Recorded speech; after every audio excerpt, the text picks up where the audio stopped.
Mengawali berita pertama, pemirsa, sikapi peristiwa dugaan keracunan makan bergizi gratis yang dialami sejumlah siswa di SD Negeri 178 Kota Palembang.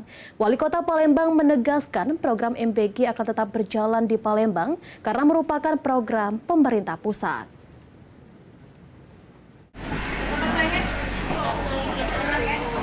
Sikapi peristiwa dugaan keracunan makan bergizi gratis yang dialami sejumlah siswa di SD Negeri 178 Kota Palembang. Ditemui pada Jumat pagi 26 September 2025, Wali Kota Palembang Ratu Dewa mengatakan sudah mengecek kondisi 9 orang siswa yang diduga keracunan MBG. Dari 9 orang tersebut, tinggal 1 orang siswa masih dirawat di fasilitas kesehatan karena masih mengalami demam tinggi. Koordinasi dengan panitia pelaksana MBG guna mengetahui penyebab peristiwa tersebut.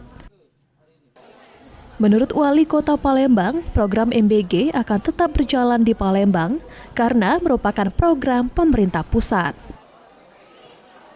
Kami selalu berkoordinasi dengan MBG kaitan dengan penyebab dan lain sebagainya, tentunya ada ranah tersendiri.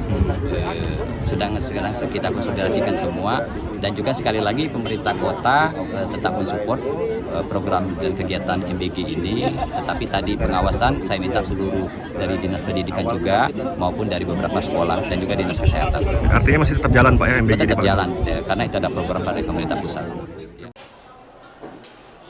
Wali Kota Palembang Ratu Dewa menegaskan, pemerintah Kota Palembang akan terus mendukung program makan bergizi gratis.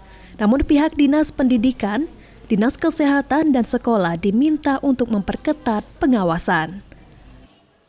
Sandi Pratama, PAL TV.